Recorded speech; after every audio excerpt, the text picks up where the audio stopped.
Imagine you got a raise last year, maybe 10, 15%. You were happy about it, and you should have been. You worked for it. But here's what's strange. 12 months later, you're not saving more.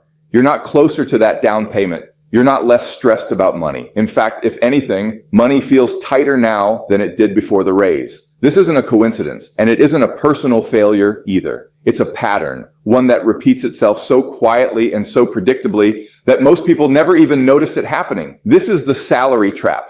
And today, we're going to look at exactly how it works.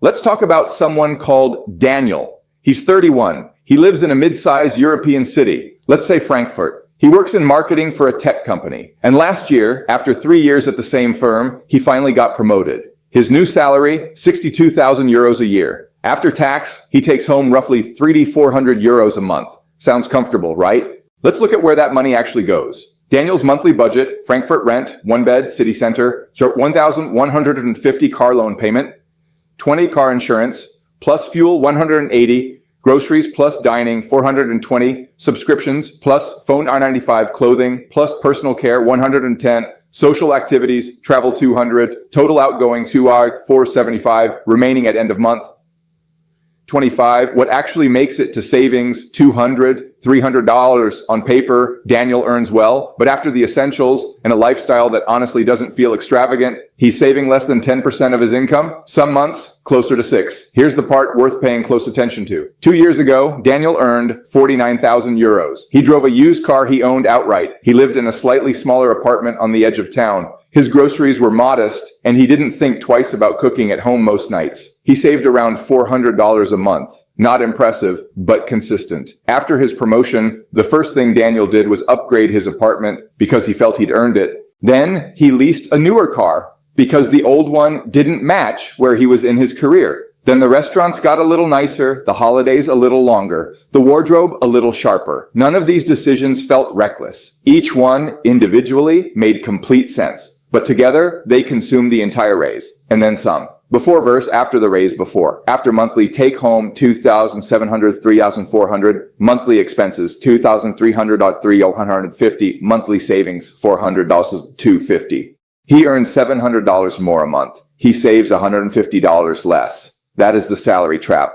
There's a reason this isn't just Daniel's story. It's the story of a very large percentage of working professionals in the United States and across Europe, regardless of income level. Economists call it lifestyle inflation. But that term makes it sound like a financial concept. It isn't really. It's a social one.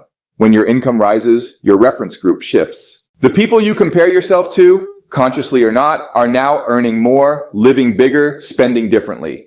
Your neighborhood changes, your colleagues change, your expectations change. And here's what makes it insidious. The brain doesn't register these upgrades as luxuries. It registers them as the new normal. The new apartment isn't a treat. It's just where you live now. The car payment isn't a choice you revisit.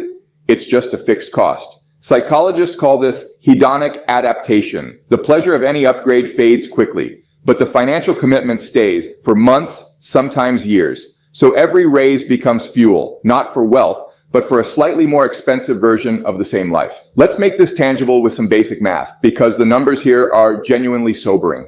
If Daniel had kept his old lifestyle after his promotion, same apartment, same car, same habits, and redirected just $500 a month into a broad index fund averaging 7% annually, here is what that looks like over 10 years. Scenario comparison, 10 years, $500 a month, invested at 7% AVG annual return. Total amount invested, $60,000, estimated portfolio value at year 10, $86,000, $90,000. What Daniel actually saved, current path, $25,000, $30,000. That gap between $90,000 and $28,000 isn't created by bad luck or low income. It's created by the decision to upgrade a lifestyle the moment a salary improved. And crucially, this happens not once, but with every raise, every promotion, every new job. The pattern compounds. And by the time most people in their 40s look at their net worth versus their career earnings, the numbers don't add up. And they can't quite explain why. Now, what does a different approach actually look like? Not a perfect one, not an ascetic one. Just a more deliberate one. Financially intelligent people, and I don't mean people who are exceptionally disciplined or wired differently, they simply apply one filter before every upgrade. That's it. The question isn't, can I afford this? The question is, does adding this to my fixed costs move me toward the life I actually want, or just the one that looks right from the outside? In practice, this often means one specific habit.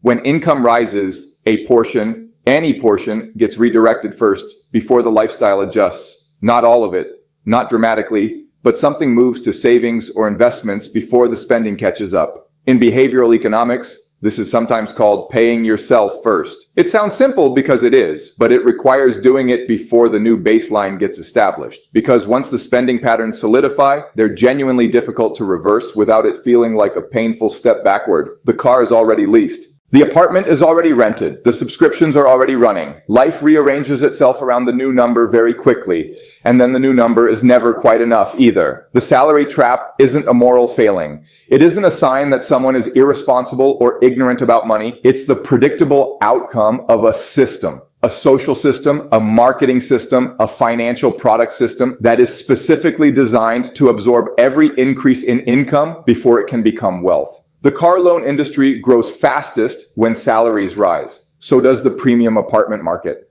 So does every sector that sells identity and status through monthly payments. Understanding that isn't a reason to feel guilty about the choices you've already made. It's just information. And information, when you actually sit with it, tends to change what you do next. Daniel isn't a cautionary tale. He's just someone who hasn't looked at this yet. Most people haven't.